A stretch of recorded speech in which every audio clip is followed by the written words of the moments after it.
Hey buddy, every morning you face a choice that can set the tone for the entire next day, and most folks aren't even aware they're making it. They just get out of bed, pick up their phone, and let the world decide how they're gonna feel. But there's a little secret that separates those who really thrive from those just barely getting by. It all happens in those first few moments after you wake up. Back in the day, the Roman Emperor Marcus Aurelius kept a journal where he wrote, "When you get up in the morning, tell yourself that the people I deal with today will be meddlesome, ungrateful, proud, dishonest, jealous, and mean." Instead of feeling defeated by that thought, he used it to brace his mind with strength instead of surrender. Right now, your brain is most impressionable during those precious morning minutes. Science shows that the very first thoughts you have actually rewire your neural pathways, setting automatic responses that last all day. Yet, most folks blow this golden window scrolling through social media, soaking up others' problems, or jumping straight into stress. The Stoics knew something revolutionary. You can program your mind for success, calm, and rock-solid confidence by telling yourself 10 certain truths each morning. These aren't just wishful thinkings or fairy tale affirmations. They're grounded in reality, aligning your mind with how the world actually works. Imagine waking up tomorrow feeling genuinely excited about your day, regardless of what hurdles await. Picture facing criticism, setbacks, and uncertainty with a calm confidence that leaves people wondering what you're holding onto that they don't know. The Greeks called it ataraxia, meaning a peace so unshakable, nothing on the outside can disturb it. It's this state of complete inner peace with yourself and your place in the world no matter the chaos around you. And here's the thing, it's not something you're born with. It's something you build one morning at a time. In just a few minutes, I'm going to share the exact phrases that have helped generals win battles, entrepreneurs build empires, and everyday people turn into extraordinary versions of themselves. Each of these phrases targets a specific weakness that keeps folks stuck: fear, comparison, distraction, emotional reactivity, procrastination. And the crazy part, these principles have been tested for over 2,000 years. They worked in ancient Rome, they helped people endure the world wars, and they'll work for you today. But here's the catch. It all depends on whether you've got the discipline to actually use them. Before we start this transformation, I need you to do one thing: hit that like button if you're serious about taking control of your mornings. Drop a comment and tell me what your biggest challenge is when you wake up. And share this with someone who needs to hear it. And make sure you subscribe too, because we're building an army of people refusing to just let life happen to them. Seriously, don't skip any part of this video. Every piece builds on the last. If this hits home with you, comment below to keep it close to your heart. Remember, I control my morning, I control my day. Number 1, I am responsible for how today feels. The moment you take full responsibility for your emotional state, everything shifts. This isn't about blaming yourself for bad things happening. It's about claiming your power to choose how you respond to whatever life throws at you. Viktor Frankl, a Holocaust survivor and psychiatrist, discovered this truth in the worst possible circumstances. He wrote, "Everything can be taken from a man except one thing, the last of human freedom: to choose one's attitude in any given situation." If he could keep his composure in a concentration camp, then you can certainly do it in your daily life. Too many people live as emotional victims, letting traffic, weather, others' behavior, or their bank account decide their mood. They wake up and start their day by scrolling their phone, letting notifications set their emotional tone. That's emotional slavery, and it's why most people feel powerless in their own lives. When you tell yourself, "I am responsible for how today feels," you're declaring independence. You're saying that your happiness, peace, and confidence aren't for sale to the highest bidder. You're owning the one thing no one can ever take from you: your response to what happens. That doesn't mean you'll never feel disappointed or sad. It means you realize those feelings are temporary visitors, not permanent residents. You grasp that, while you can't control what happens to you, you do have complete control over what happens inside you. Epictetus, the Stoic philosopher, said we suffer not from events themselves, but from our judgments about those events. Change how you see things, and you change how you suffer. Starting your day with this affirmation rewires your brain to stop looking outward for peace and instead find strength within. Stand in front of the mirror and say with conviction, I am responsible for how today feels. My emotions are my choice. My peace is my decision. Today I choose strength over weakness, clarity over confusion, hope over fear. Watch how your whole outlook shifts when you stop being a victim of circumstances and start being the author of your emotional experience. There's a kind of freedom most people only dream of, and it begins with this commitment. Number 2, nothing can disturb my peace without my permission. Your peace of mind is like a fortress. You are the gatekeeper. Every morning, you've got to decide who and what gets to enter your mental space. Most people leave their gates wide open, welcoming every criticism, worry, and negative thought. They let these thoughts march right in and set up camp. Marcus Aurelius, the Roman emperor and Stoic thinker, said, "You have power over your mind, not outside events. Realize this, and you will find strength." That's the truth. Real power isn't controlling what happens around you, but controlling what happens within. When you declare, "Nothing can disturb my peace without my permission," you're setting boundaries around your mind.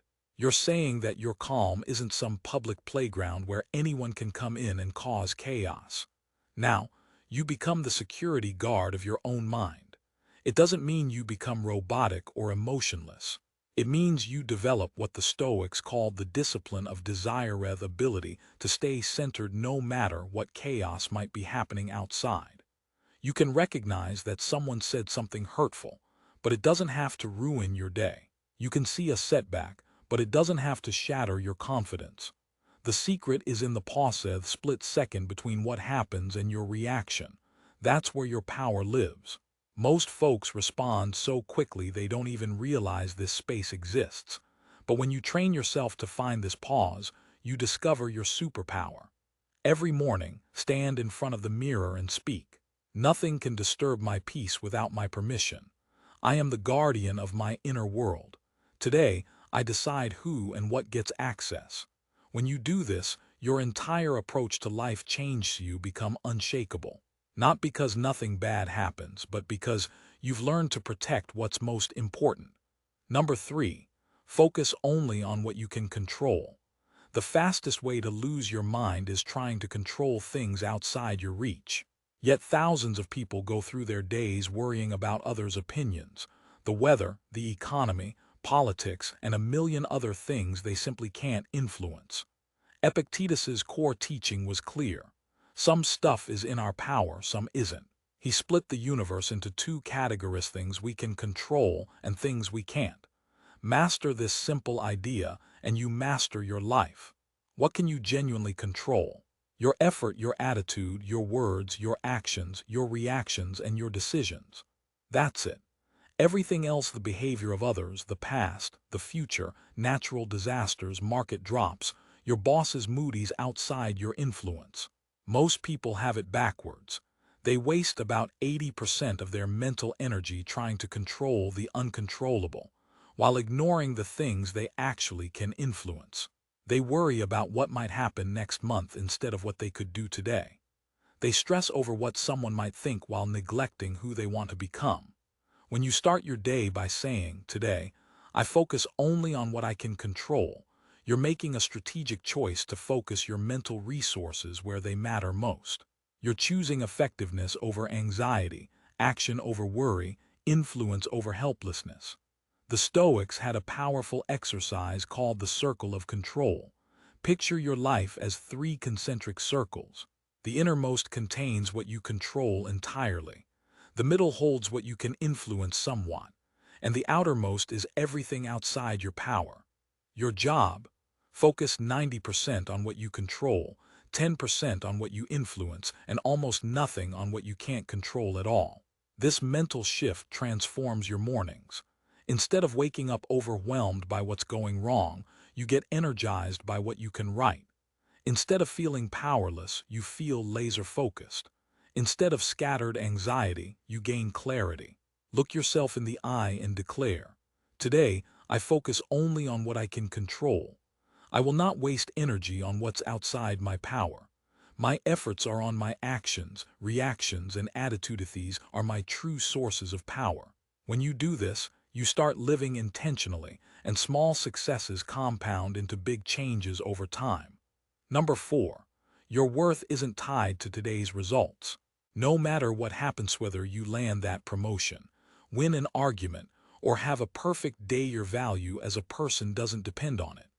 Yet, most people act like their self-esteem rides on that roller coaster, up one moment, down the next. Seneca, a wise Stoic and advisor to emperors, learned this lesson the hard way. When he was exiled by Caligula, then ordered to commit suicide by Nero, he realized that external achievements are fleeting. Your true worth is internal and eternal.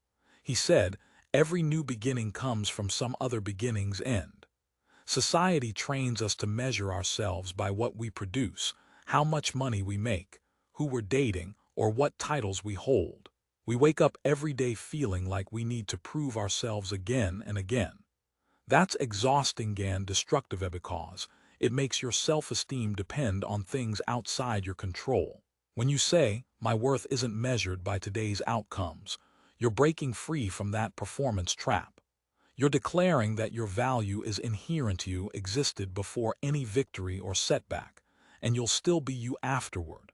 Nothing can strip that away. This doesn't mean you stop trying or caring about results. It means you separate your effort from your identity. You can aim for greatness without tying your self-value to whether you succeed at every step. You can feel disappointment but not let it define you. You can celebrate wins without letting them become your core source of worth. The Stoics understood that genuine confidence comes when you know who you are beneath the surface, regardless of what happens out there. They called these outcomes preferred, indifferent things you'd rather have, but which don't determine your fundamental worth. Getting the job is preferred, not getting it doesn't make you less valuable. Every morning, remind yourself, "My worth isn't measured by what I achieve today. I am valuable because I exist. I will do my best, knowing my true worth isn't on trial." Success or failure doesn't change that. You still deserve love, respect, and dignity. Number 5. Act, don't just think. Big dreams die in the gap between good intentions and actions.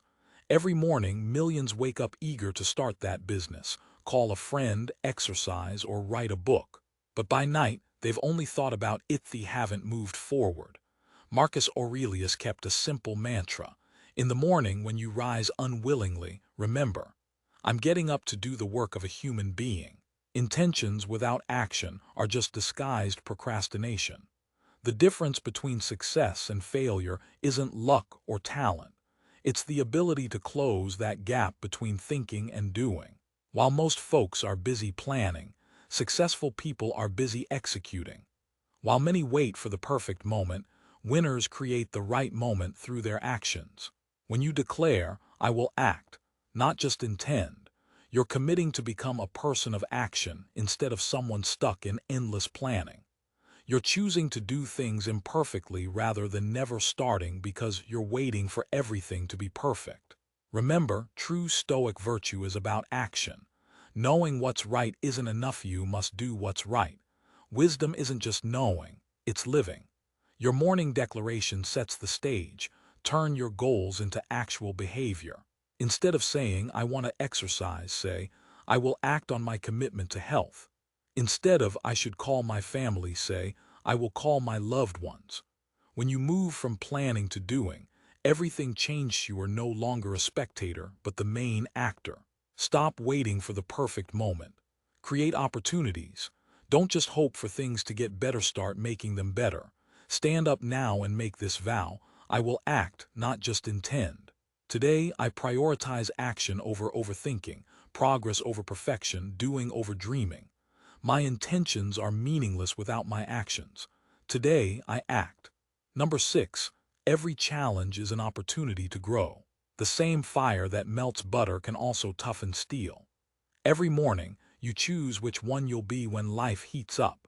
Instead of seeing obstacles as punishments, Smart people see them as the gym where their character is built, where their strength is forged.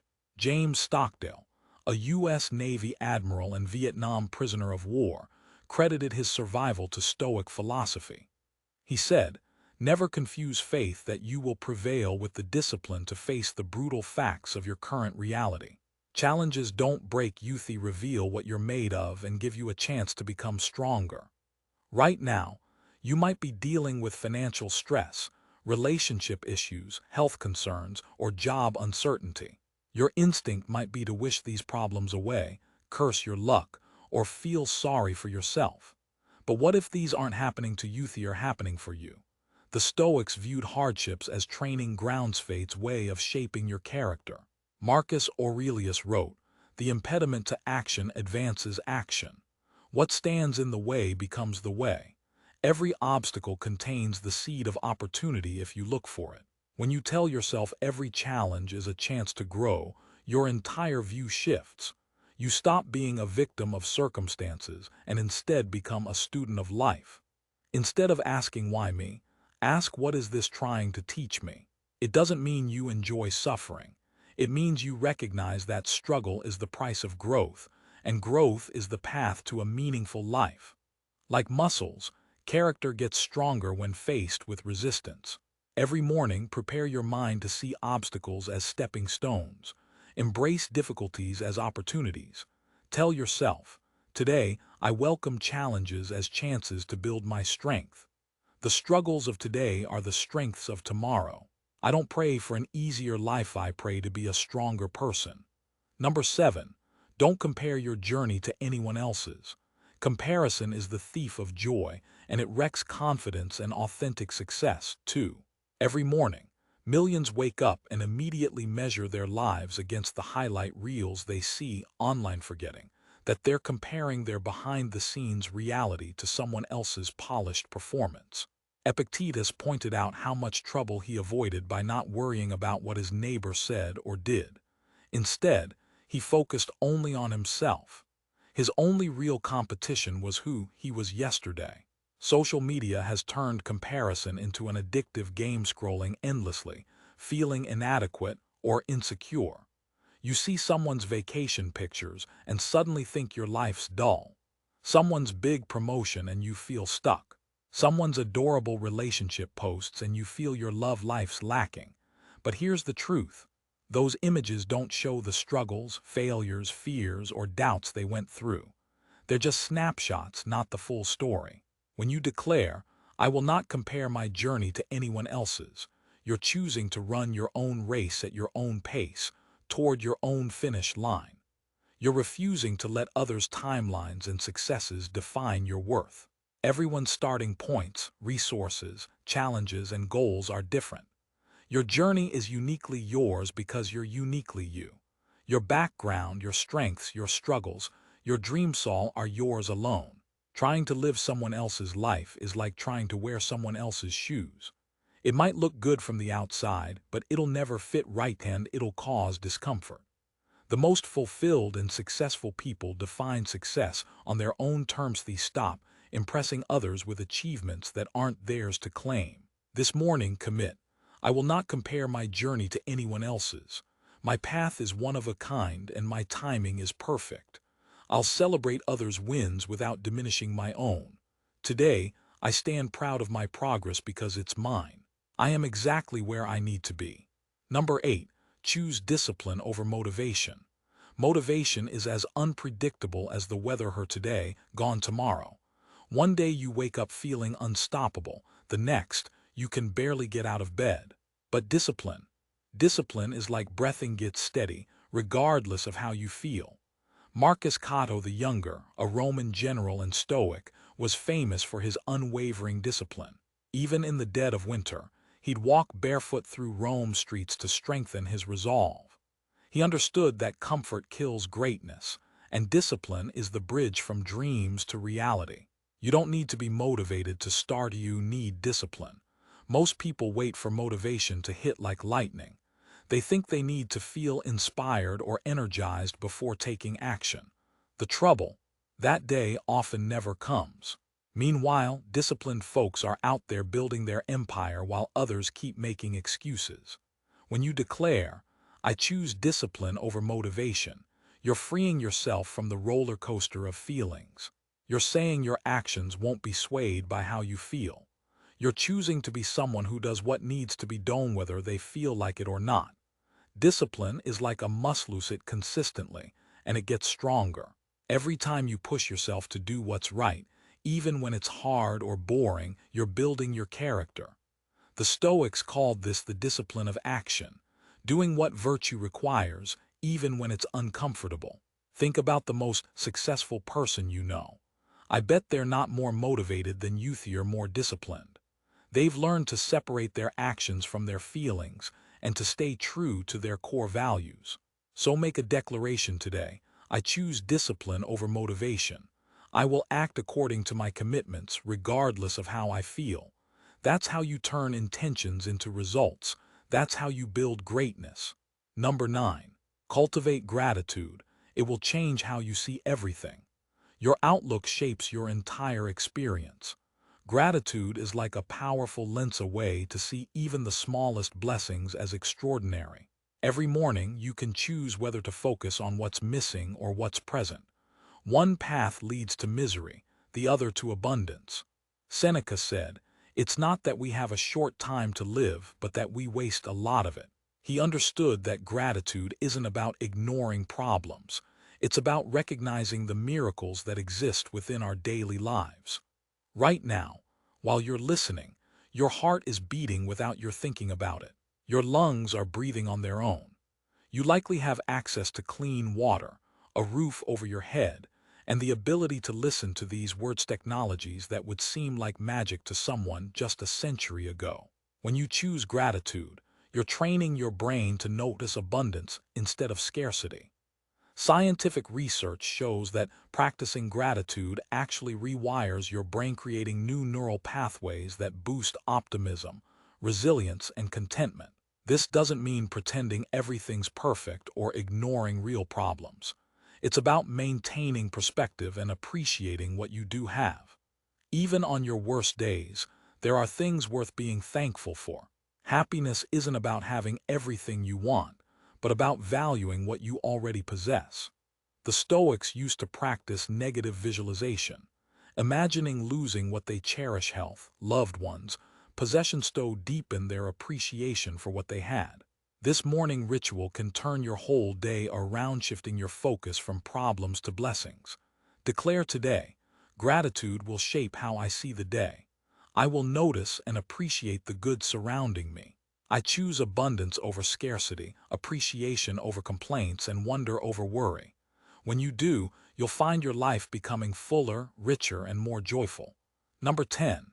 End each day better than you began. Every sunrise is a contract, a promise to yourself to make the most of the day. If you invest wisely, you'll go to bed richer in wisdom, stronger in character, and closer to your true self. This isn't about hitting huge milestones every single day. It's about the compound effect of small, consistent steps. Seneca, the Stoic philosopher, had a simple evening routine. He'd review his day and ask himself, "What wound did I heal today? What failing did I resist? Where can I improve?" He knew the goal wasn't perfection but progress. Even a 1% improvement each day compounds into something remarkable over time. When you commit to ending your day better than you started, you're turning every single day into a kind of masterclass. You begin as version 1 of yourself and go to sleep as 1.0, a tiny but powerful change. Think about it. If you improve just 1% every day for a year, you'll be 37 times better. Over time, these small wins add up. That tough conversation, practice courage; that mistake, learn from it; frustration, use it as fuel. Every experience becomes material for growth. And even if you stumble, if some days aren't perfect, you can still finish stronger than you started, learning from what went wrong and setting yourself up for tomorrow's success. This isn't about being hard on yourself. It's about being intentional and recognizing that every day is a gift. When you do this consistently, you create momentum, so future you can thank you for the choices you make today. Your best self is waiting, just need to keep moving forward. These 10 morning declarations aren't just words, they're your blueprint for an unshakable life. When you start each day by taking responsibility for your experience, guarding your peace, focusing only on what you control, recognizing your worth, acting instead of only intending, seeing obstacles as opportunities, avoiding comparisons, choosing discipline, practicing gratitude, and ending the day with reflection, you shape your destiny. The ancient Stoics understood something many modern self-help messages miss. Real strength isn't fake positivity or denial of problems. It's developing deep inner resource, courage, wisdom, gracido, handle whatever comes your way. These morning statements are your daily training ground for that strength. Remember, you don't have to be perfect at it, just be consistent. Pick one affirmation that hits you most deeply. Gradually, add the others. This isn't about becoming a Stoic overnight, it's about becoming a little more resilient, a little more intentional, and a little more in control of your life every day. Your mornings shape your days shape your life, and your life creates your legacy. Make it count. If this message hit home, smash that like button, share it with someone who needs it, drop your favorite morning declaration in the comments, and subscribe for more life-changing wisdom. Your future self will thank you for the investment you make in your mornings today.